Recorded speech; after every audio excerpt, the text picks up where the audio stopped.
आज पत्रकार परिषद घेण्याचा उद्देश असा होता, मेन विषय असा होता का छत्रपती शिवाजी महाराज, महात्मा फुले शाहू आंबेडकर या विचारांचा पुरोगामी महाराष्ट्र म्हणून ओळखला जाणारा महाराष्ट्रामध्ये आजही जातीवादी लोकांनी वर तोंड काढलेले आहेत.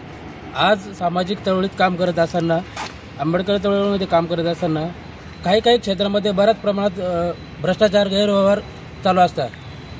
भ्रष्टाचाराच्या लढता आम्ही सामाजिक काम करत असताना एका राजकीय पक्षाचे पदाधिकारी म्हणून समाजाला न्याय देण्याचं काम करत असतो.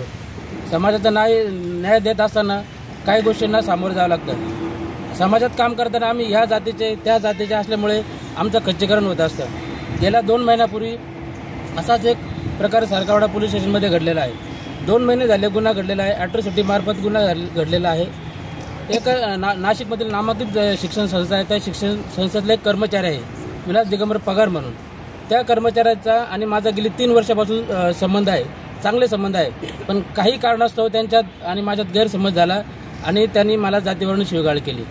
एका आदिवासी विकास भवन मधील प्रकरणाबाबत त्यांनी मला विचारणा केली. त्या विचारणेची शहानिशा करण्याकरिता आम्ही पोलीस स्टेशनला मला त्यांनी बोलवून घेतलं. पोलीस स्टेशनच्या आवारात गुन्हा घडलेला आहे. सरकारवाडा पोलीस स्टेशनच्या जवळ गुन्हा घडलेला आहे. गुन्हा घडल्याच्या नंतर तत्काळ मी तक्रार अर्ज केला. तक्रार अर्जाच्या नंतर 1 महिन्यानंतर गुन्हा दाखल झाला आहे. गुन्हा दाखल होऊनही 1 महिना झाला आहे, तरी अद्याप सदर आरोपीला साधा चौकशी करिता सुद्धा बोलवण्यात आलेले नाही.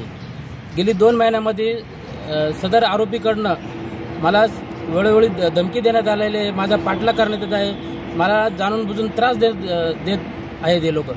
तरीसुद्धा मी वेळोवेळी प्रशासनाला ही गोष्ट सांगत आहे. माननीय ACP madam, DCP madam, ACP sir, CP sir, सर्वांना मी वेळोवेळी भेटलो आहे. सर्वांना माझी व्यथा सांगितलेली आहे. गेली 2 महिन्यापासून मला या लोकांपासून किती त्रास होतोय. ॲट्रॉसिटी अंतर्गत गुन्हा दाखल झाला असून तरी पण आरोपी आज मोकाट आहे. ह्याच विषयाला वाचा फोडण्यासाठी आमच्यावर जो अन्याय होत आहे, त्या अन्यायाला वाचा फोडण्यासाठी आज पत्रकार परिषद घेतली आहे. या पत्रकार परिषदेच्या अनुषंगाने मी आपणास जाहीर सांगू इच्छितो की हा जो अन्याय होतोय महाराष्ट्रामध्ये, हा कुठेतरी थांबला गेला पाहिजे. ॲट्रॉसिटी सारखा गोष्टी म्हणजे राजकीय हस्तक्षेप मोठ्या प्रमाणात होत आहे. संबंधित आरोपी कुठल्या राजकीय मंत्र्याशी संबंधित आहे, कुठल्या संघटनेशी संबंधित आहे, म्हणून तो एवढी दादागिरी करतो आहे, म्हणून एवढी दडपशाही करतो आहे. पोलीस यंत्रणेवर दबाव आणला जात आहे, आमच्यावर दबाव आणला जात आहे. चौकशी कुठेतरी थांबवली जात आहे. चौकशी एकदम संथ गतीने चालू आहे. आमची पोलीस यंत्रणेकडे एवढीच अपेक्षा आहे की तुम्ही कुठल्याही राजकीय दबावाला